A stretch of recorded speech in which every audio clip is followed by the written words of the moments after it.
Hi, I'm Riley, and you're listening to Fifth Period.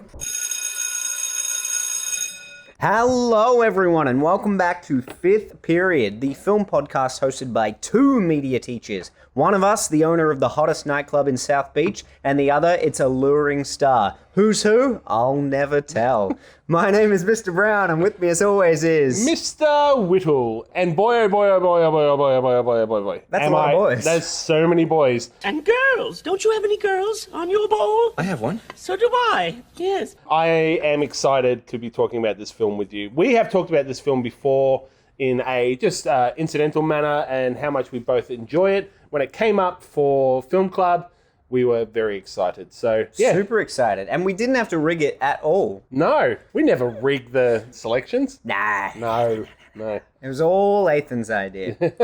On top of our headliner act, The Birdcage, we will also have a student appreciation and our regular weekly watches and Tantalising Trailers segment. So if you want to skip ahead to any of those, I will leave time codes in the description below. Great. Listening to some previous podcasts, I was thinking to myself, Mr. Whittle is just so fantastic, and I wish there was some way that I could show my appreciation for him by hitting a hypothetical like button or commenting or subscribing to the If channel. only that option was available. Yeah. Oh wait, it is available for YouTube videos. There you go. So please do jump onto the channel, check out all the old videos, and make sure you are doing all the good things to show your love and support. Thank you in advance, Ethan. Just Nathan. Yeah. Today's student appreciation goes out to Riley for her enthusiastic intro to the episode. Now, despite you interrupting to show your detest for the delays for Dante, When did you get June, though? Riley was still able to soldier on. She's become a regular film clubber, and I'm super thrilled by that. I don't teach her, but she was a big player behind the scenes for our school production this year, so it is lovely still being able to see her on a weekly basis. Yeah, I work with Riley in the classroom, but also on production this year. Absolute superstar of a human, just a lovely individual. So having her introduce our podcast this week was an honor and a privilege. Aw, thanks, Riley.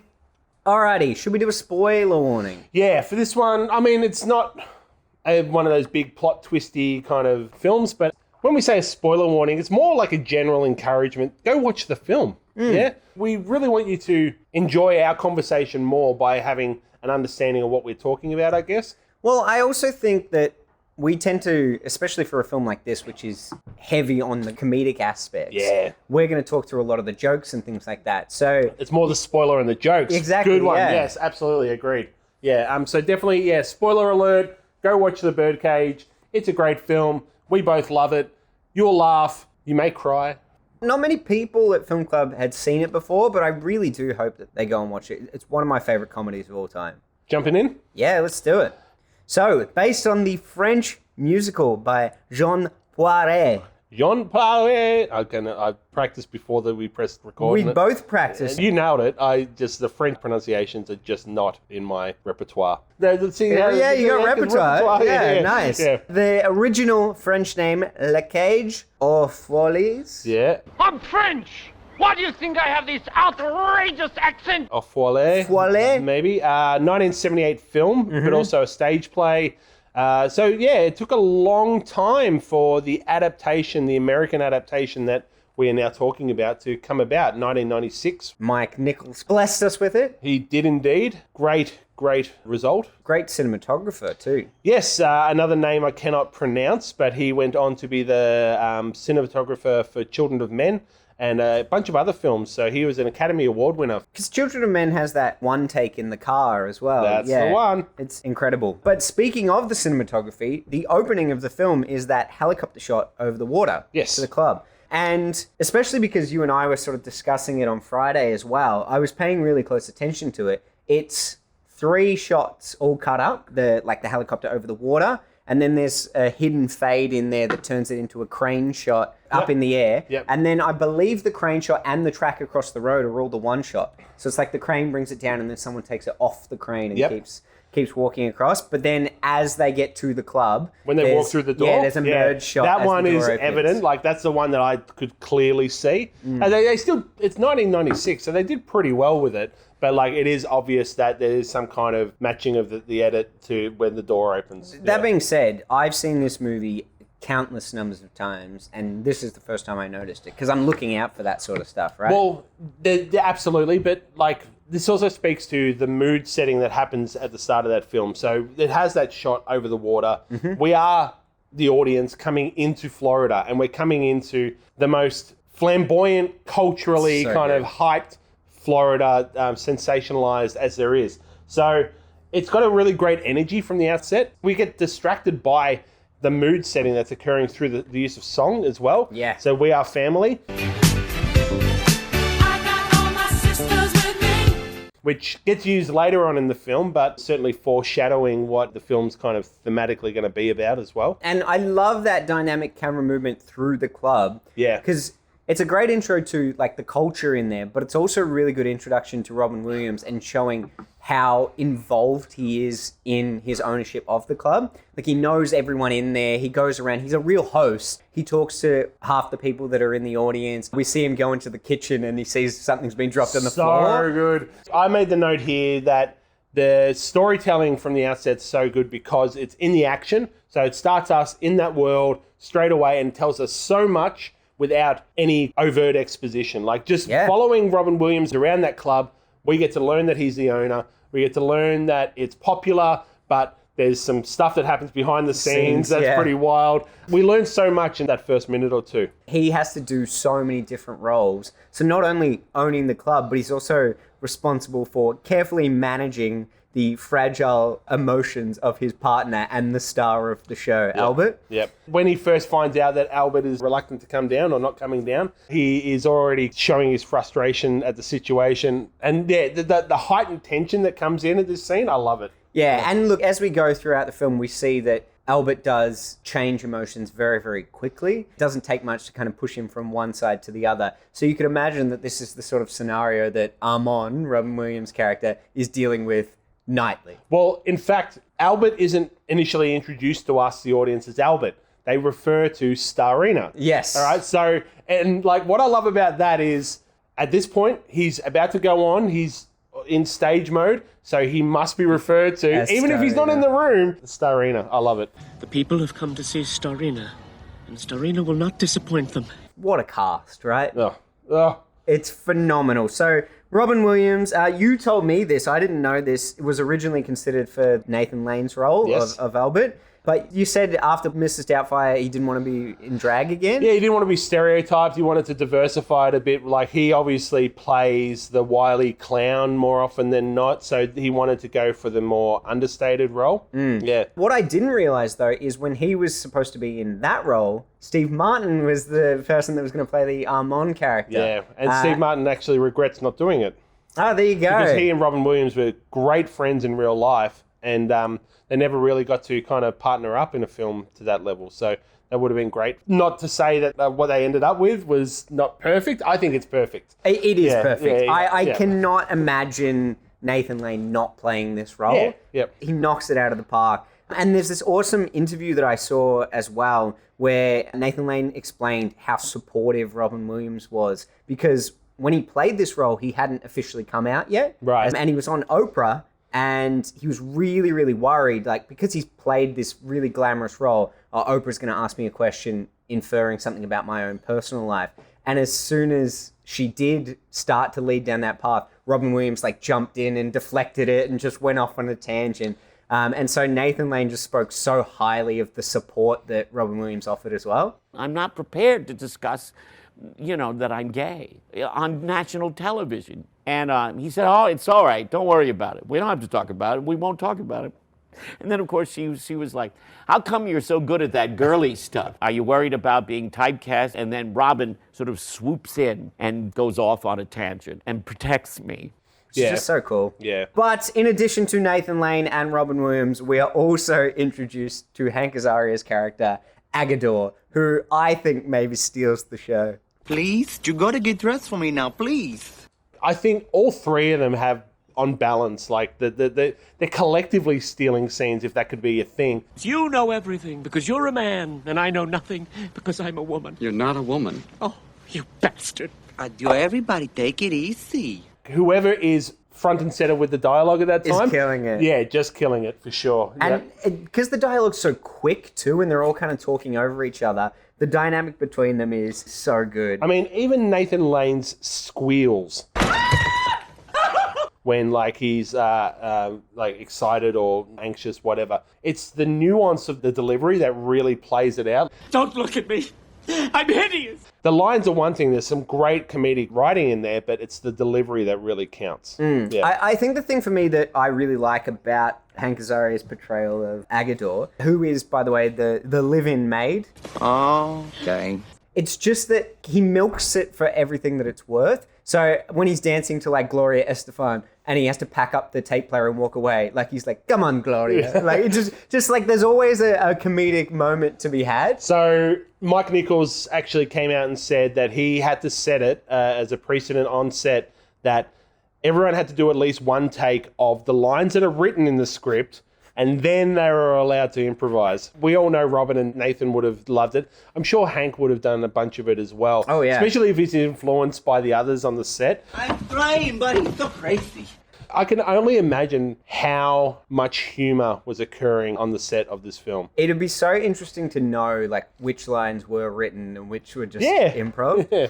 So Agador and Amon work together to maintain the emotions of Albert. And I like that they're a team and they have all these strategies in place just to kind of keep him at bay. He's medicating him, but he's just medicating him with aspirin. He's like, what a Pirin tablet. Oh, he's an aspirin with the A and the S scraped off. It's so good. Like, they're giving him this placebo because all it really is just something to keep him happy. Yep. If it wasn't for the Pirin tablets, I don't think I could go on. I love all of that. And it's a really, really good way to give you a very clear introduction to the characters. Yeah. Agador then leaves, and then Armand and Starina / Albert are further determining whether Albert's going to come downstairs or not. When those two are just one-on-one, dynamics between the two of them are just mint. I know that look. Go ahead, hit me. No. Go on. That's what you want to do, isn't it? We'll do it. Hit me.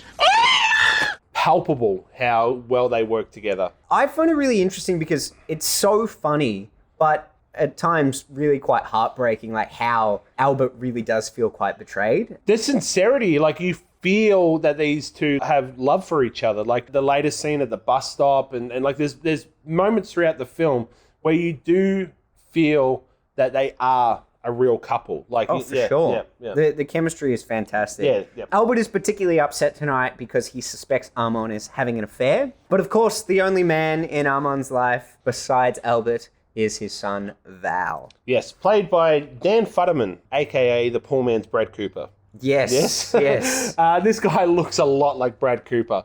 I think they do a really good job of hiding the fact that he's Robin Williams' son. Like when we're I love that. introduced to him. Yeah. Like that first, like the ambiguity of the scene for sure. Yeah, so because Robin Williams is like touching him on the back of the head, you do think it is a younger man that he's having an affair with. And they even withhold it right up until he says that he's getting married. Yeah. And you think like, oh, maybe this is someone he was having an affair with, and now he's like, no, I'm going to get married. Yep, it's still there. Yeah, Yep, they do a really, really good job of that. It is revealed that Val is his son, and at first Robin Williams doesn't approve of the marriage and tries to kick him out. Yeah. But then instantly just crumbles. Like, oh, you called my bluff. Which kind of sets up a understanding of the relationship these two have for other things that come later on, where Armand will bow to Dan's demands. Everyone, really. If someone's unhappy, Armand ends That's up true. compromising. He is in a way submissive in that regard, yeah. But I like that after this scene happens, we instantly see Barbara telling her parents. Yeah. And so you see this sort of stark contrast between the families, but also a contrast between Gene Hackman and Diane Wiest, parallel of approval versus disapproval. So let's continue the conversation about effective casting, because those two, like Gene Hackman as a straight man, like it's just made in the shade. We've been sleeping together for a year. Oh, God. Has he been tested? Straight up and down, the conservative white man through and through. And then Diane Wiest, I don't know, what do you know her from prior to this? For me, it's Parenthood. She's so good in Parenthood. But if you look through her repertoire, she has played the straight-laced mum quite a few times. Like she was also that in The Lost Boys, and there's a few other films as well. In Parenthood, she's kind of got more of a no-nonsense attitude. Whereas in this one, she even cries out, "Why doesn't anyone like me best?" Oh, but when she does that, like I feel for her in that because it's heartbreaking. Yeah, because Callista Flockhart's character is siding with someone other than her mum, really, and it's like, oh, poor Diane Wiest. Speaking of Callista Flockhart, I love her. She's great. Do you? Yeah, you not like Callista Flockhart? No. I know you don't approve of her taste in men. Why? Who's her? She's married to one Harrison Ford. Did we get through last week not mentioning Harry F? We may have. Yeah. Doesn't sound like us. Yes. Anyway. I do wonder when she says to him, "I love you," does he reply, "I know"? So Callista Flockhart, a 32-year-old playing an 18-year-old. She doesn't look 32. She doesn't look 18. No, that's true. Somewhere in the middle. Yeah. She went on to play Ally McBeal. Did you ever watch that show? Yep. Yeah. You just don't like her? No. That's unfair. I think she serves this role just fine in that this role is not meant to be anything of significant note. She has the least to do in the film. Yeah, that's for right. Sure. Yeah. I love it when Robin Williams speaks to her on the phone, though, and he does his toast and smashes the glass into the bed. Here's to your future. No, dear, that wasn't my toast. Nathan Lane comes off stage in maybe one of my favorite costumes of the entire film. He's like in a circus performer's. What I love is like the blacked out teeth. We saw what he started with, which is like this elegant kind of gown and like just over the top. I'm like, clearly he's about to do like a big show, like he's about to do like an hour-long performance. Then we see him afterwards and like just kind of considering the transition his show must have gone through. What has happened in this show? To where he gets to that point with his costuming. I thought that as well. I love that. It's obviously revealed then that Val is there and that Amon is not having an affair, which Agador and Albert are both very apologetic about in the next day. So why don't you tell me you think bad last night, you bad man? I would not have been so sassy to you. But I really like how when it cuts to the next day, Albert's walking through the streets and he's super happy and everyone knows him. And it really does show how quickly Albert's emotions flux. Yes. Inconsolable the night before, and now he's the happiest man alive. Yep. So good. He goes to the bakery. Perhaps one more schnecken for the road, do you mind? When the schnecken beckons. I had to look up what Schnecken is. It's like some kind of German sweet roll or something like that. There you go. I would go back for seconds of that. Yeah. It shows how engrossed in the community he is. Yeah. All of the interactions just look like fun. Like when it cuts back to them and like they're in the kitchen. Also, I love that they've just got an exercise bike as their stool in the kitchen.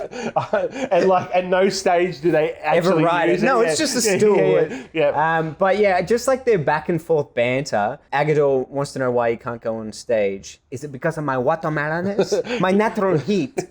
And Robin Williams just being so sarcastic, like, yes, I'm afraid of your heat. Albert comes in really happy and then finds out Val's getting married and instantly has a panic attack. Yep. I woke up feeling so good. Now all of a sudden I feel so funny. Just breathe. Let it go. Breathe. Oh, you've heard. Constantly fluxing in terms of emotions. And I love too when he's like, I'm not saying anything. But you're only 20, and if you throw yourself away on some dormitory slut, you'll be sorry for the rest of your life. There, enough said. That's all, no more. I think I prefer Robin Williams playing a sarcastic role than playing an exaggerated over-the-top role. Yeah, I had the same thought. I would probably put this down as one of my favorite roles that he's been in. I don't... For sure. I don't know, like, I love so many of his films, but yeah, this might top it. Like, there's just that level of understatedness, and then he is got that sardonic nature as well. And he plays in contrast to Nathan Lane's Albert so well.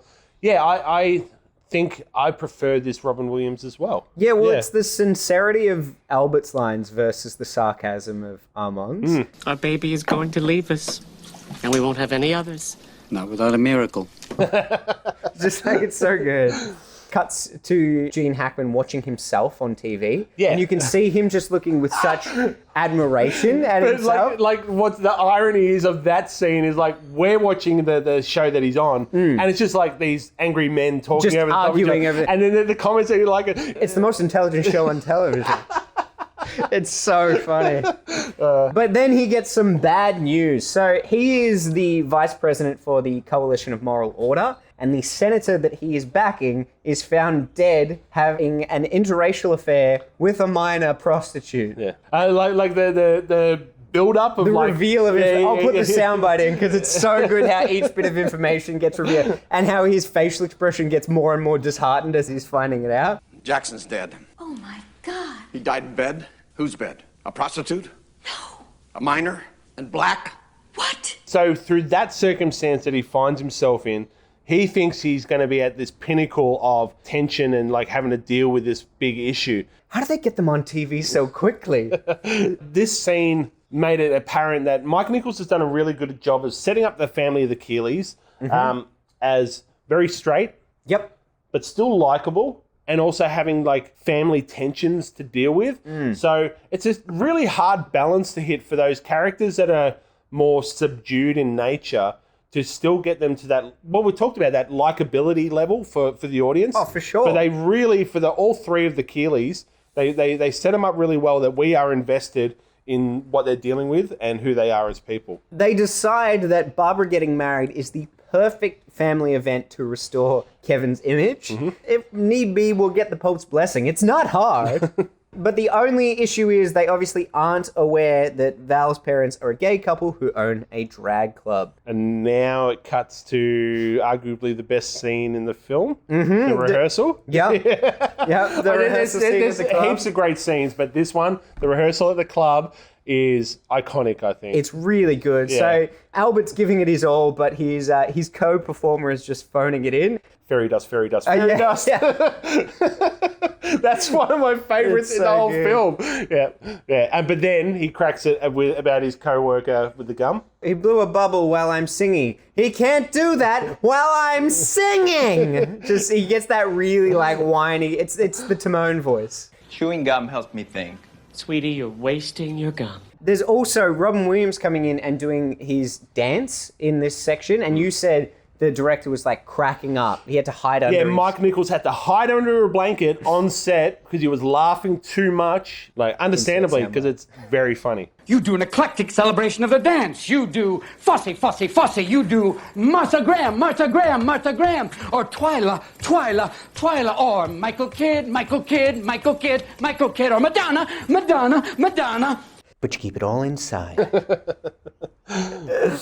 There's just so many good lines in this. I found myself when I was taking notes, just noting down lines. I really like it when he says, so it starts at your pelvis and works its way to your heart, where it becomes heart/pelvis. Even some of the symbol of it, I'm like, yep, that's kind of how I explain things when I'm directing something. You, the fantasy, see her, your inventor, and she becomes your fantasy. I don't think I get it.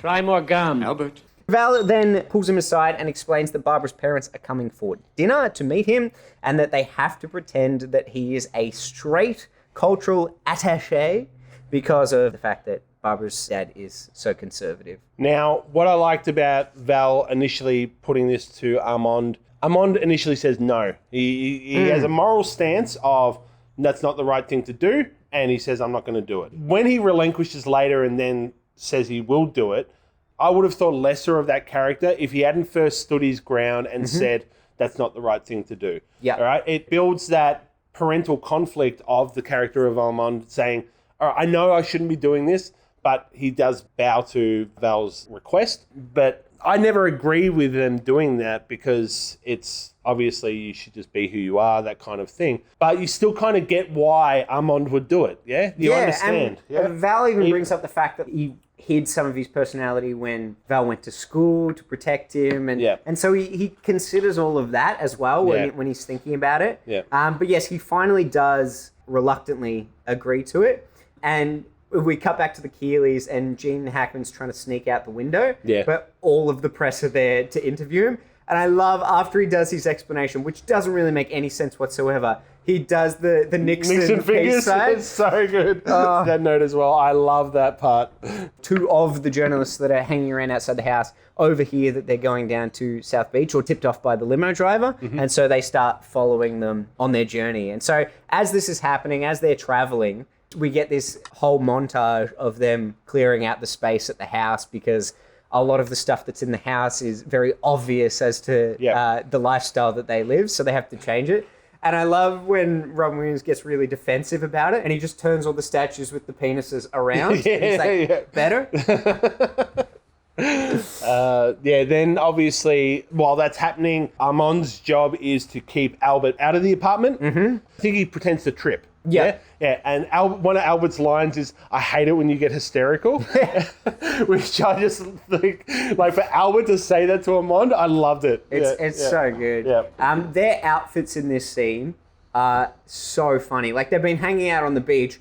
Robin Williams looks like he's wearing pajamas. And Albert, I feel like my grandma owns that exact outfit that Albert is wearing. It's so stereotypically Florida based on what I know from media. Yeah, like the white linen pants and the big flowy pastel shirts and things like that. He inevitably does end up back in the apartment and he gets very offended when he finds out that they don't want him there. And he starts fainting exactly like Robin Williams was doing in the previous scene when he told him not to. To calm Albert down, Armand decides that he can stick around and they'll just pretend that he's Uncle Al. And so they have to go through a series of tests to work on him playing it straight. So first they do posture. And your posture. Oh my God! Are you crazy? What are you doing? Stop screaming. I'm teaching you to act like a man. Then they talk about the effeminate way that he holds things with his pinky up in the air. Get the goddamn pinky down. Then they talk about him not overreacting when something goes wrong. Albert, you pierced the toast. So what? You're right. There's no need to get hysterical. And like the sincerity of his realization of when he says, Albert says something like, yeah, I could just order more toast. Yeah, I don't have to get hysterical. But my favorite of the things that they work on is the walk. Yeah. Holding the sandwich? Doesn't matter. Just walk. And because their relationship, I mean, besides being partners, their relationship is director and performer. Robin Williams is directing him how to walk. What, too swishy? And then he tells him to visualize John Wayne. Couldn't we start with something easier? It's just so good. No good? Actually, it's perfect. I just never realized John Wayne walked like that. Which I love that because like as he was doing it, I'm like, it's not that he's wrong per se. And I'd forgotten that the line came later. Yeah.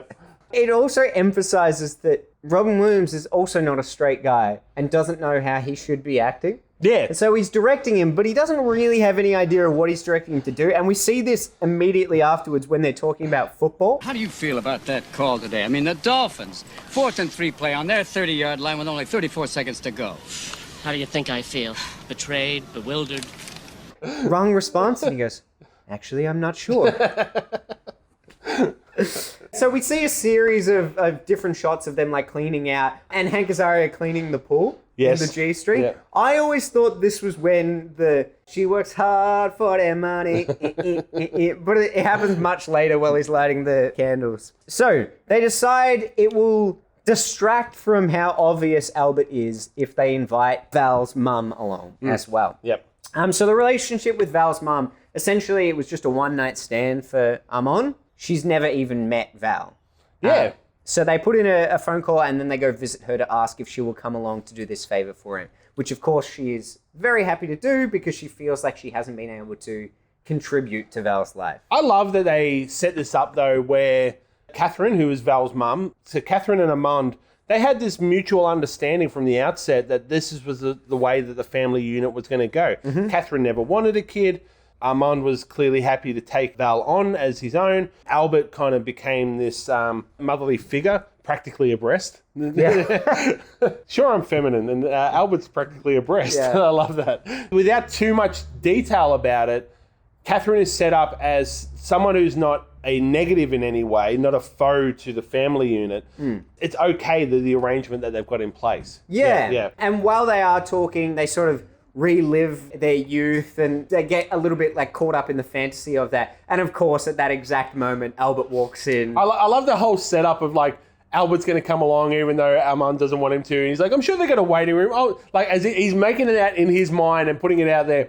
I'm just going to sit quietly in the waiting room. Yeah. I'm the kind of person that would happily do that. Yeah, and I don't exaggerate. We then get to see him slowly get antsy about it. I love it. The receptionist looks over at him at one point when he like slams the magazine down and he just mimes sorry. Yeah.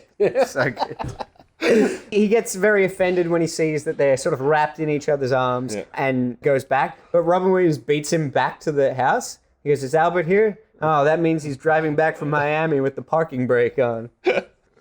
But yeah, he walks in and he's super dramatic. This is like the third time in 10 minutes that he threatens to leave. He says he's going to La Scopa, but there's nothing there except a cemetery. That's why I'm packing light. The melodrama of It's it just all. so good. You're going to a cemetery with your toothbrush. How Egyptian. I wish you and I'd watched it together. Like, it's so funny. Every line is great. Oh.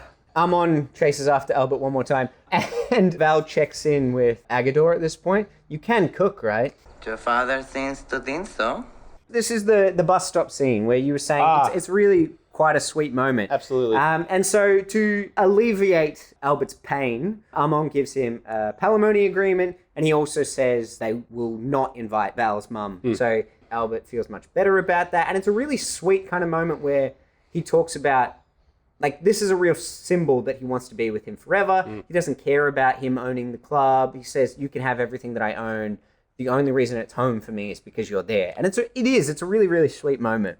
This bus stop, I wanted to ask you about this. How do you think they shot this? Are they on set? Do you think it's a green screen type situation? I'm not too sure. I was a bit too invested in like the scene to really kind of critically... Which you should be. It's a great scene. Yeah. But I noticed it too when they were driving, and it looks real. Yeah. But I don't know how feasible it would be to do something like that. Like, they've got a big boat going by in the background. How do you do that? You'd have to time your shot pretty well. Yep.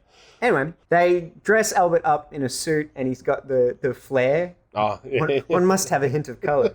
But he realizes that he's even more obvious in that attire, so he locks himself away in the room. And at this point, we have no idea whether he's going to further part, like an audience that hasn't seen the film before. From here, we don't see Albert for quite a while. There's like a good it's a big 15, 20 on. minutes of the film where Albert is just omitted. And I noted how great that is in terms of telling a story when there's a character who's obviously one of the main characters is away for quite a while in the film. You start to go, what's that person up to? Yeah, what's happening? Yeah. So like that's a really good kind of device for storytelling. Yeah, so when the Keeleys arrive, it's just the three guys. So it's Val, it's Amon, and it's Agador. It's a really farcical show. And I love Agador puts on like a different voice. Yes. But I never wear shoes because I fall down. Because I fall down. And he does indeed fall down. When the Keeleys arrive, he face plants so hard. That slapstick humor, like I loved that because they haven't even opened the door yet and it's all falling to bits on him. I think that's great. Yeah, and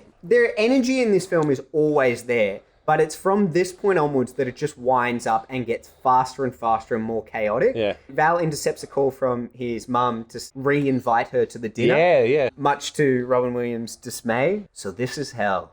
And there's a crucifix here. I mean, when Val says, no, do come to the dinner to his mum, we know that is setting up further conflict that's going to happen. Oh, for sure. Yeah, and I mean, that's the nature of farce. We know things before the actors do, right? Comedic irony, for sure. Yep. The angle of the Keeleys when they first arrive, even before they've come up, they're shot from like a low angle. So everyone that goes past the limousine, it's just a butt shot of them in a G Street. Like, what a funny idea for their introduction to it. And you're seeing their face primed next to all these asses that are going past the window. I love Barbara's justification is like, oh, they bought into the area first and this all just kind of built around them. Yeah. So good. Yeah. Once they come in, Robin Williams' lines just don't make any sense. Like, he's so stressed out that he's just like rattling off random things. At one point he says, you know the old saying, where there's sand, and then just stops talking. And it's so good. But yeah, he gets more and more erratic. This is when we start to see the Robin Williams that we're a little bit more familiar with from other films, like the champagne pops, and he just screams out. Even though he is playing like the straighter role in terms of the comedy between him and Albert, he gets an opportunity to get more and more erratic throughout this sequence. Yeah, but that just speaks further to his character. It's not a tangent that we wouldn't believe that he'd go off on. Based on, all the tension that's happening in the room, his response seems like appropriate to that character. Oh, for sure. Yeah. And Val also starts to get really erratic. Yeah. But the person who's not is Albert. For the first time we see Albert really calm because when he's playing a character, that's right, he can afford to be. Yep. It's really, really he's good. An A-grade performer until the alcohol kind of starts setting. He lets a few slip. One of my favorite moments in the whole movie is when Gene Hackman is telling his story about the foliage. And it's so fun. It's like the most boring story in the world, but it's so amazing to see like the other actors' faces. Also how he pauses halfway through the story and you're like, oh, it's over. And then he just picks it up again. Red leaves, purple mountains, green fields, and the roads, black, cutting through the green, all the colors. But also his delivery of it is this obliviousness to how boring it is. Yeah. And he thinks he's telling something that's really insightful, and Diane Weiss next to him kind of looking with adoration, but also kind of this underlying pity to it as well. And then Robin and Val responding with the eye roll without the eye roll. Was that my wife just now on the phone? I think it was. I was just so caught up. Yeah, I would have picked up, but I was just so interested in the senator's story. But yeah, so Albert enters in drag, pretending to be Val's mum. I love the choice of outfit too. Like Albert looks like the Queen in this. I like how quickly they set up how competent Albert is once he's playing a role. Yeah. He does the explanation of the names. Like they're all confused. Oh, how do you pronounce it? And he just goes off. He just improvs this kind of explanation for it all and wraps it up in a neat package. And you're like, oh, he's in his element now. Yeah. Earlier when he was threatening to go off to the cemetery and all that, and Agador was like in tears about it, and he said, I'm going to leave you my wigs. Which wigs? I said, all the good ones. Okay, you can go. Yeah. In this scene, when Agador comes in and sees what Albert's dressed, like how he's chosen to dress up, like he's like snickering. Thank you, Agador Spartacus. You may go. And I think he says to Armand, who goes with him into the kitchen, that wig or something like what that. Is that wig? So inferring that like, out of all the wigs that Albert could have chosen, he chose that one. Yeah. No, I don't want it. I love it so much. But it cuts to the journalists reviewing the footage from the Keeley's house. And they do that, you're familiar with like the zoom and enhance? In movies, they unjustifiably can zoom in on footage and then enhance it. It's a crystal clear image. Yes. Yeah. It's the equivalent of that, but with audio. They can like hear something that was shot like across the yard.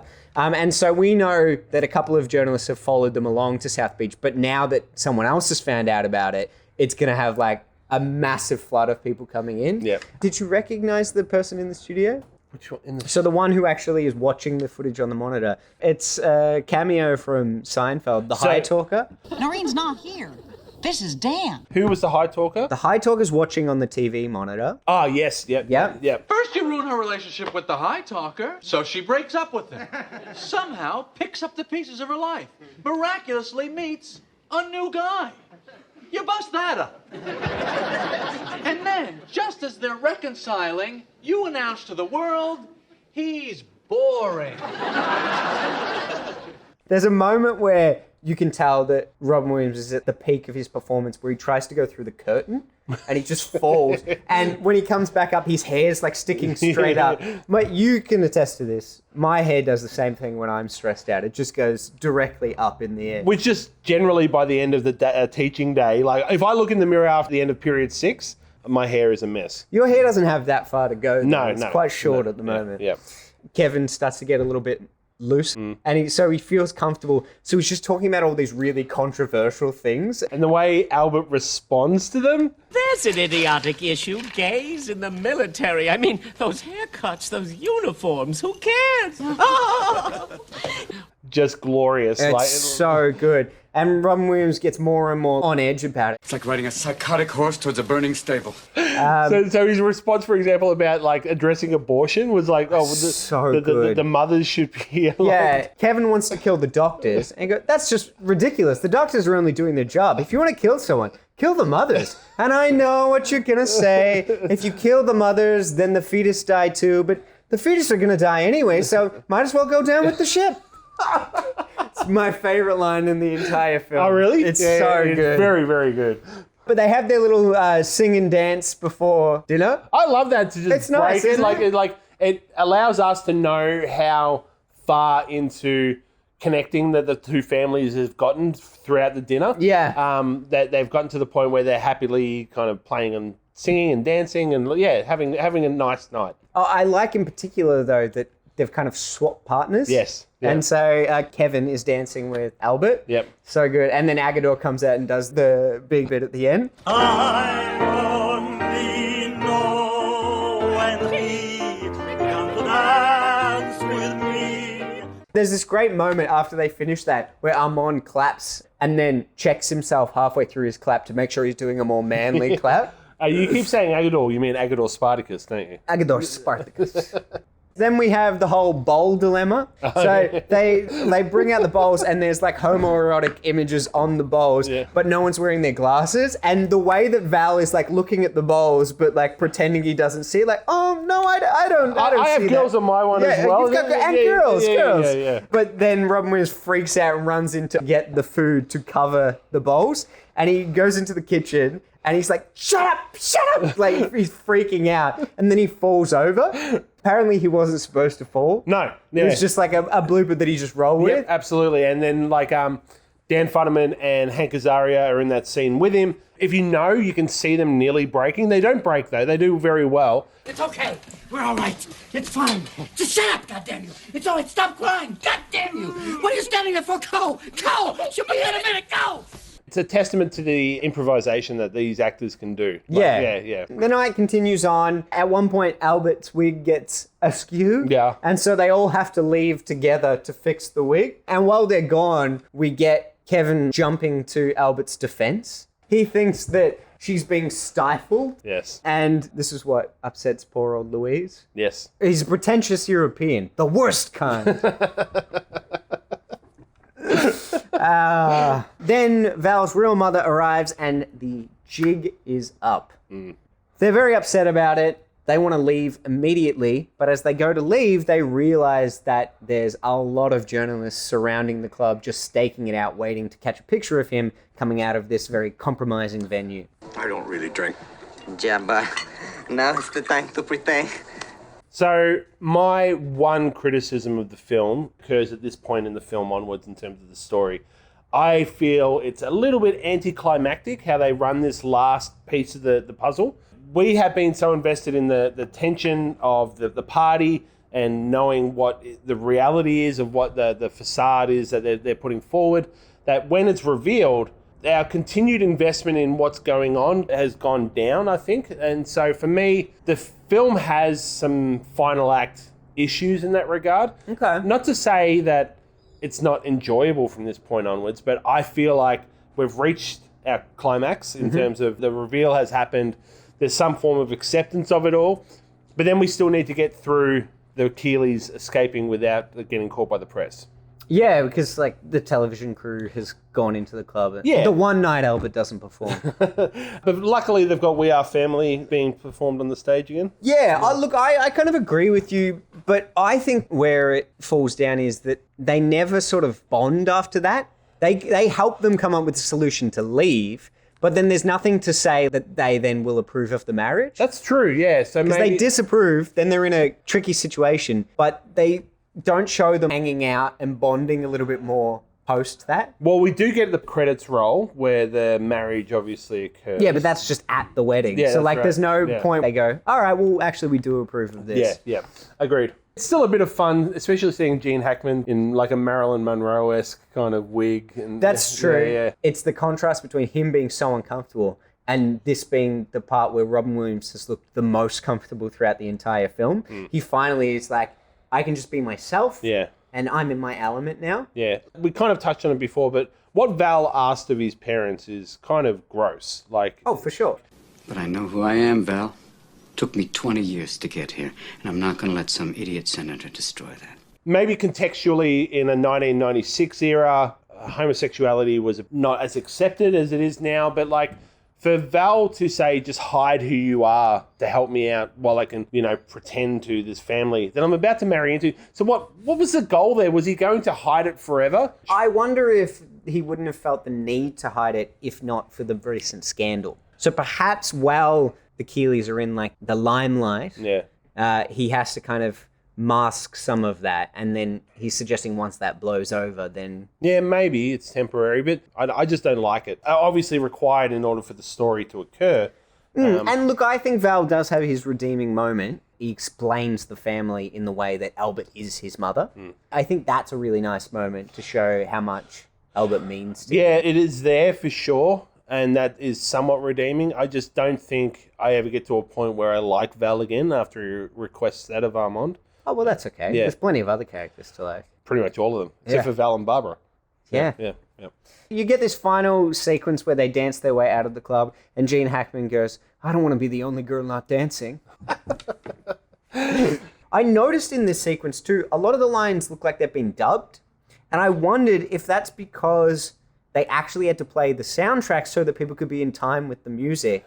And so to have usable audio, they had to redub a lot of the lines. I mean, yeah, like usually it's around the other way where you'll notice when they have crowd work within a scene, the crowd is dancing like they know what song it is, but they're not in beat. Beat with music, yeah. So, whereas like, because in this one, they have to sort of lip sync along to it as well, perhaps they actually did have to play the track. Yeah, possibly. The Keeleys get out unnoticed, and we finish with that big wedding scene. And the stark contrast between the bride's side and the groom's side is so good. They're all in darker colours, and then there's like bright florally type colours on the other side. And like the initial shot is of the Keeleys' side of the wedding hall, where all of them are not only in those dark, dull colours, but they're all looking over with shock of the other side and the flamboyance of the other side of the room. Yeah. And we get one more Albert cry to end the film. It's a strong way to go out. Oh, so much fun. I had a blast rewatching this film. Me too, mate. I really, really like this one. I just hope the kids watch it too. Yeah. Like I've said, I don't really go in for letterbox ratings, but what I do go in for is giving on my letterbox, I'll give like a love heart to any film that I would happily rewatch at the drop of a hat. And this one definitely got a love heart. If someone came to me tomorrow and said, do you want to watch it again today? I'd be like, absolutely, I'll watch it again. I just watched it on loop. Yeah. Okay. It is a great film. It really Who's your best on ground in terms of characters? Agador. Agador Spartacus. Yeah, see, Albert for me, just heart melting, but also just so funny. Yeah. They're all good. Yeah. Except Barbara and Val, hey. I mean, they serve their purpose, but like, they're not primary to the story either. I mean, Val kind of is. They're primary to the story. The whole conflict revolves around them. In terms of they're not delivering humorous lines. Their characters aren't the ones that we're meant to connect with. Shall we move on to our weekly watches? Let's. Weekly watches. Weekly watches.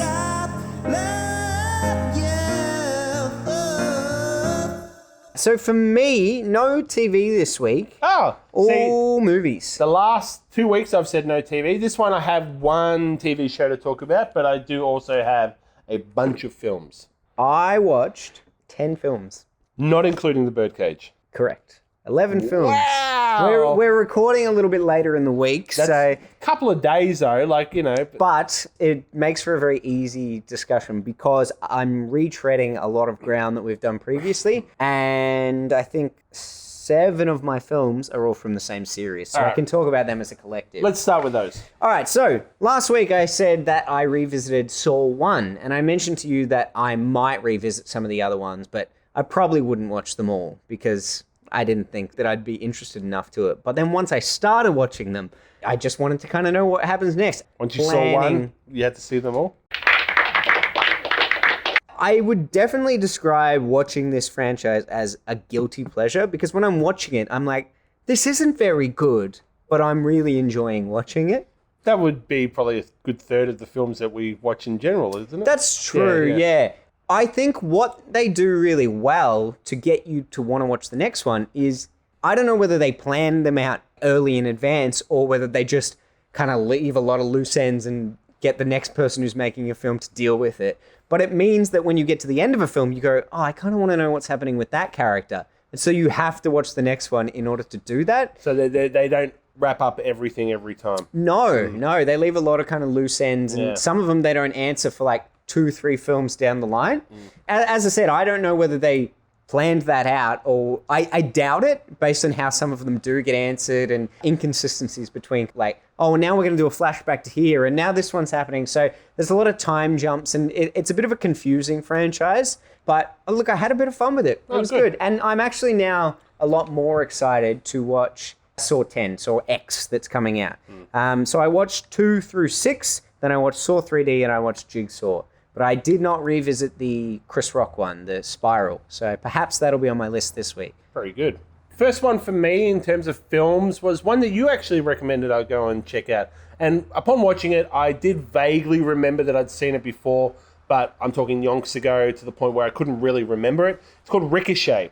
So this is a 1991 film starring Denzel Washington and John Lithgow. My man. All the Denzels. I love it. And I had so much fun watching this film. That's right.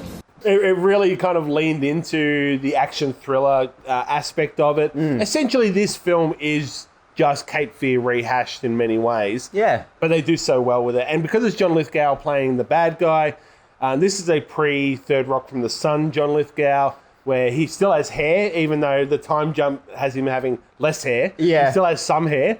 Had a heap of fun with this film. It is good fun, and even though it's quite comical at times because of how exaggerated it is, there's some really dark stuff in it as well. Yeah. Another film for me was a rewatch, just to confirm that this film is rightly so in my top 3 films of the year so far, and that is Guardians of the Galaxy Volume 3. So I saw this at the cinemas when it dropped, loved it.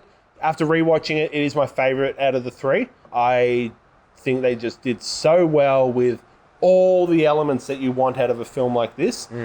So yeah, confirmed that this film is a win. Guardians of the Galaxy Volume 3. Just putting in a sidebar, apologies if the audio quality is diminishing a little bit at this point. I don't know what you mean. We're filming in a room with a tin roof and it sounds like the rains are here. Marge, the rains are here. Ah, McCain, you've done it again.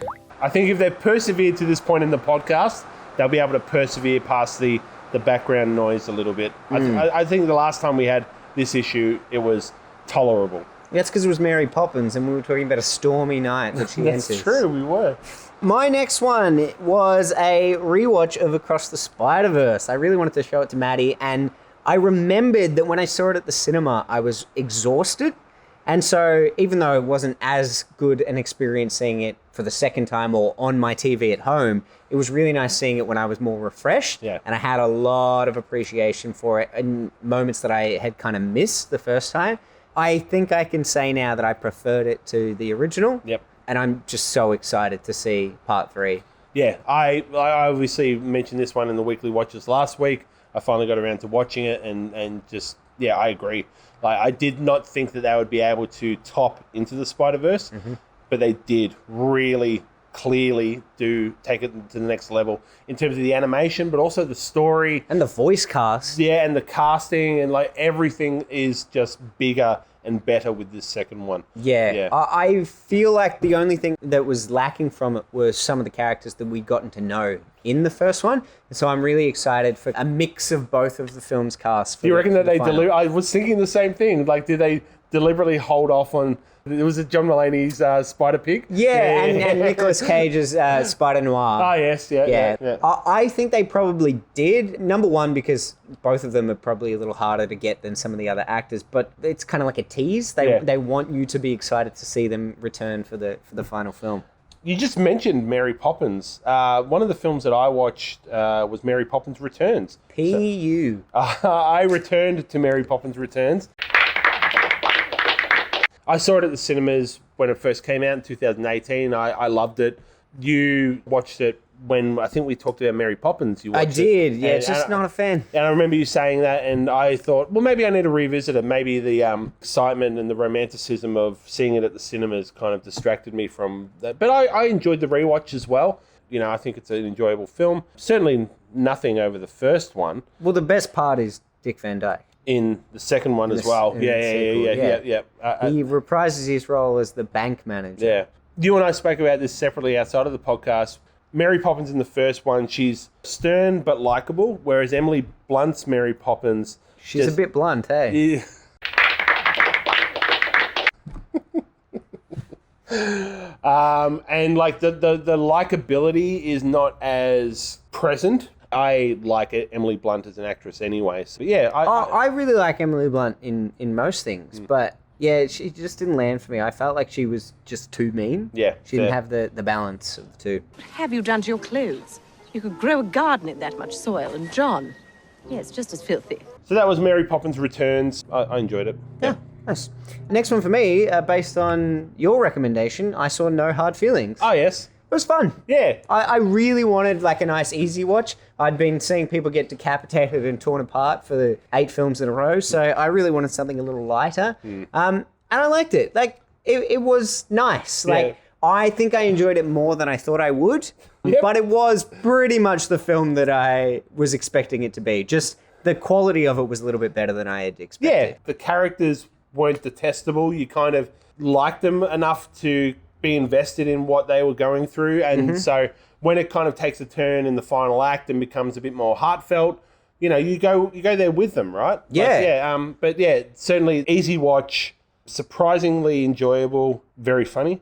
It was very funny. Yeah. Jennifer Lawrence has always had some like good comedic chops, Yeah. but she just doesn't get much of an opportunity to show them off. I really liked the main kid. Yeah. I don't know the actor's name, but I thought he was great in it. And you know I love me some Matthew Broderick. Ferris, my father loves this car more than life itself. A man with priorities so far out of whack doesn't deserve such a fine automobile. As mentioned, I've been working through the Safdie brothers' back catalogue.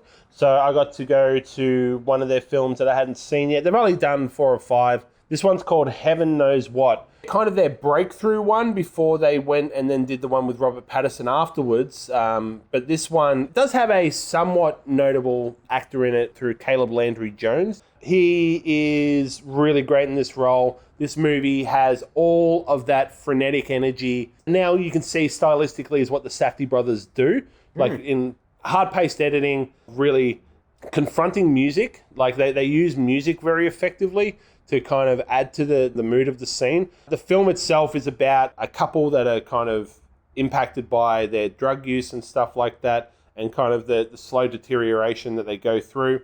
The way it's told was just captivating. So that was Heaven Knows What from 2014, I believe. Yep. My last one, and as I said, none of the ones that I am talking about this week are treading new ground, is the film Lincoln Lawyer. So I told you last week that I'd been watching the TV series on Netflix, but that I had seen the Matthew McConaughey film and I really enjoyed that too. So because Maddie and I are watching the TV series together, I wanted to go back and show her the Matthew McConaughey film. And still really, really good, but I much prefer the TV series now that I've returned to it. The lead character is less likable in the movie. He's a bit more arrogant, whereas he's quite a nice guy in the TV series. Right. And so like he's still got that cool energy to his arrogance, but I just think he's a more likable character in the new one. So it was nice because we'd seen the 2 seasons and I was kind of like, I want another Lincoln Lawyer's story. So it was a good way to kind of fill the gap. But now I'm just going to have to be patient until season 3 comes out. I'd forgotten Marissa Tomei is in it. I love me some Marissa Tomei. You're laughing because I'm assuming you think I'm going to put a Seinfeld soundbite in here. Why would I assume that? Oh, yeah. So she said that she could have fixed me up with her. What do you mean, could have? Well, you know, if I wasn't engaged. Could have fixed me up with Marissa Tomei. She said I was just her type. Really? Yeah. Do you know the odds of me being anyone's type? I have never been anyone's type. But apparently, this Marissa Tomei loves funny, quirky, bold men. You know, she won an Academy Award. Like, I don't know that. My cousin Vinny, I love that. I got one more film and then a TV show. So the last film for me was a film mid-2010, as in not the year 2010, that decade. I think it's like 2016 or something got released, called Mummy. Oh, because I did think you meant halfway through 2010. It was released in July 2010. I genuinely thought that. The way I framed it. Anyway, it's called Mummy. It's a Canadian film, French-Canadian, so it's not in English, but this film tops a lot of like must-see films lists, and I hadn't seen it yet. And I can understand why. It's about a... You can understand why you hadn't seen it yet. No, I can understand why it's on the list. Sorry to clarify. Thank you for that.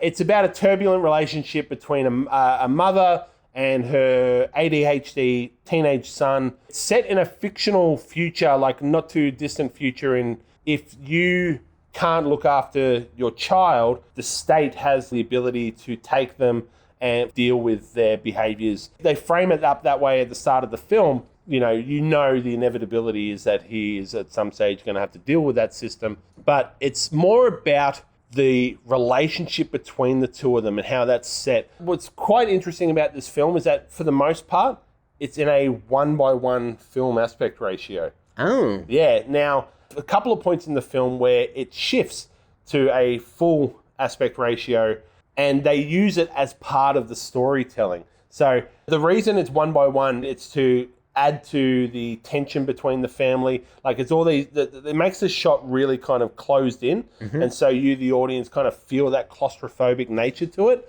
But there's times when the mother and the son are going through periods of alleviated release of like all the concerns that they're dealing with. And the son, for instance, actually does this where he pulls the aspect ratio. Cool. Yeah, it was cool. Like I found it confronting to sit and watch a film in 1:1 for that long. Like you're unaware of it until something else is given to you, how much the aspect ratio of film influence our film watching experience. So yeah, it was quite interesting that. Yeah, I don't mind a change in aspect ratio when it's given justification. Yeah, purpose. I know we had a lot of trouble deciphering why the aspect ratio changes when we were discussing The Life of Pi. That throws me a little bit more when you can't really work out why it's doing it. I know one of the Mission Impossible, I think it's Fallout, changes aspect ratio just because some things are shot in an IMAX camera. Yeah. And that bothers me. If you've got like that black bars, just add that to your IMAX footage as well. Like why change it? It's a little distracting at times. Yeah, so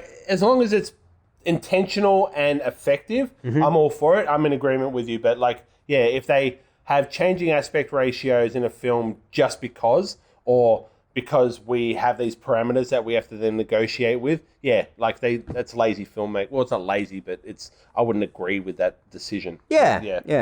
And then the last TV show, well, the only TV show for me, the last on my weekly watches, is a show called Daisy Jones and the Six. Miniseries about a band from the early 70s kind of coming together. So very American in the storytelling, but I'm really enjoying it. I have a soft spot for rock and roll history.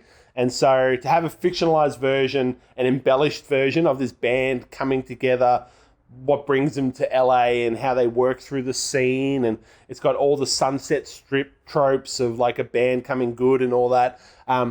It's hitting all the right spots for me. So I've watched 3 episodes. It's a 10-part series. just nice and fun and engaging in the sense that it's about rock and roll. So I'm gonna love it. Yeah. So that's Daisy Jones and the Six. And remember too, guys, if you do want to stay up to date with what we are watching on a regular basis, you can always check out our letterbox. I have now started copying that in the description below, so you can see what Mr. Whittle's been watching, what he's given the love heart rating to. Yes. You can also see I do a lot of rankings of series and things like that. So if you want to check out my order of the Saw films, I'll probably put those up this week as well. I reckon we need to do our favourite Robin Williams order. Yes. Robin Williams on there as well. Yep. Yes, I would be very keen on that. Yep. Alrighty, let's go into Tantalising Trailers. Jingle, jingle, jingle. Fairy dust, fairy dust, fairy dust. Ah, now I'm sad that's going to get cut out. Trailers. Tantalizing films. Trailers. Don't know if we will be a fan. How will it be? We'll know in time. I've got 3 trailers this week. 2. My first one is called Reptile. I haven't seen the trailer for this yet. It looks very, very good. Benicio del Toro and the return of JT. JT? Justin Timberlake. Ah, yes. Not JTT, Jonathan Taylor Thomas. That'd be a return. Yeah, whoo, that'd be quite the comeback. Yeah.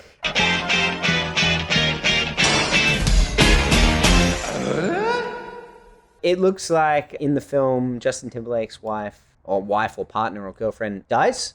Cry me a river, am I right?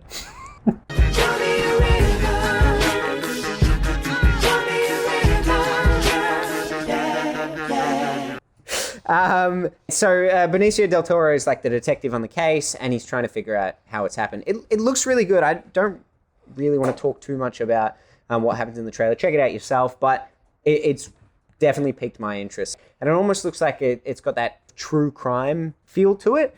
But yeah, I'm certainly really interested. Yeah, so right. yeah, check it out. One trailer I watched was for a web series. Technically, it's a web series, although it's only been released in 2 parts, I think. It's called Command Z. Steven Soderbergh made it. So do you know Steven Soderbergh, director of the 3 Ocean's 11, 12, 13 films? And then The middle one really goes downhill. But then it kind of comes up a little bit. I haven't seen any of them. I just know that he's popular for those, but he's done a bunch of other films. He did a film recently called No Sudden Moves, which was Benicio del Toro was in it, and Brendan Fraser. That was his comeback film to do a role. Fraser? Oh my God, I love Brendan Fraser. Fraser. It is Fraser. It's Fraser. Why do people say? So about Command Z, Michael Cera is playing a bit of a floating head in terms of... I love Michael Cera so much. He is playing like an Elon Musk-esque character who is talking through video to these 3 people in a room, and then it's like them dealing with what he's talking about. I don't want to say too much in case you want to check it out. I don't know what to expect from this film because Steven Soderbergh can be hit and miss for me. This one hasn't got great reviews, but I love Michael Cera as well. I love the idea of dystopian futures. I'm always a bit partial to films that have dystopian elements to it, so I do want to check it out. But I will do so with hesitation as to how good it may be. Okay. Next one on my list, is called She Came to Me. Okay. It is a Peter Dinklage comedy film. Peter Dinklage and Anne Hathaway, giving off like a comedy drama vibe. So he's writing an opera throughout the film, I assume, throughout the entire film. And it's about him trying to get his inspiration for that. He's in a bit of a dry spell. But it also has Marissa Tomei in it. And you know I love me some Marissa Tomei. I'm aware! But this is Marissa Tomei, Elaine, an Oscar winner. How can I live the rest of my life knowing I could have been with Marissa Tomei? She said I was just her type. She loves short, stocky, balding, funny men. I noticed you threw stocky in there. Yeah, what the hell? Oh dear. But yeah, it looks like a bit of fun. I like this balance of comedy and drama where it looks like there's going to be some serious moments, but the dialogue is very witty.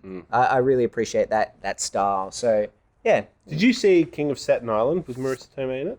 I did not. Yeah, she's really good. I love her in My Cousin Vinny though. You watching My Cousin Vinny again? The other film I checked out a trailer for was a film called Foe, F-O-E, Australian made. It's got Paul Mescal in it, who we know from After Sun, the award-winning After Sun last year, and Saoirse Ronan from Little Women and a few other films, Lady Bird. But yeah, filmed in South Australia. But I think it's like a dystopian future where the characters are living out like remotely in a farm, but then there's some inference of the way the government that oversees the world that they live in, there's like this reward system where you can kind of go to a paradise place, and then only Paul Mescal's character gets selected for it. So that's kind of the conflict that gets set up in the trailer. But it looks beautiful. I have made it clear that I'm always more willing to give Australian products a look because I really like supporting our industry. So yeah, I think it might be pretty good. Foe. Alrighty. Yeah. Final one for me is called Cat Person. It features Greg from Succession. I don't know who his co-star is, but it's also got Geraldine Wiswanathan. I don't know if I'm pronouncing that correct. I gave it a go. But she's from... Did you ever watch the show Miracle Workers with Daniel Radcliffe? No. Okay, then you don't know it. Anyway, the reason it grabbed my attention, I watched it just before we started recording this, but the reason it grabbed my attention, it started off and it seemed like it was a rom-com, and throughout the course of the trailer, it turns from a rom-com into a thriller. And that really interests me. Yeah, like it starts off and it's very sweet, and I suppose quite a lot of thrillers start off and they're nicer, and then things take a dark turn. But it certainly had me intrigued, and I really like that actor who plays Greg in Succession. I just like him in Succession, but he looks like he's doing a good performance in this one as well. Do you know if it's based anywhere off the old movie Cat People? There's a movie from the 50s known to be very proto-horror, that like setting up some really kind of scary scenes of like people kind of transforming into cats. No, I don't believe so, but perhaps you've just spoiled the big twist of the film for everybody. It doesn't look like it's connected anyway, so yeah, maybe just edit all that out. I have seen advertisements for the horror film Cats. Yes. And in that, there's a weird transformation between people and cats.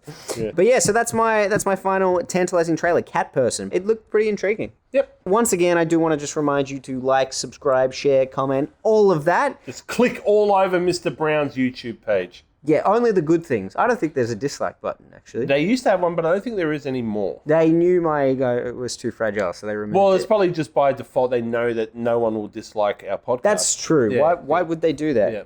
Give a big hand for Mr. Whittle, ladies and gentlemen, as we come to the end of our podcast. You are family too, so please sing along. No. Bye. See you guys.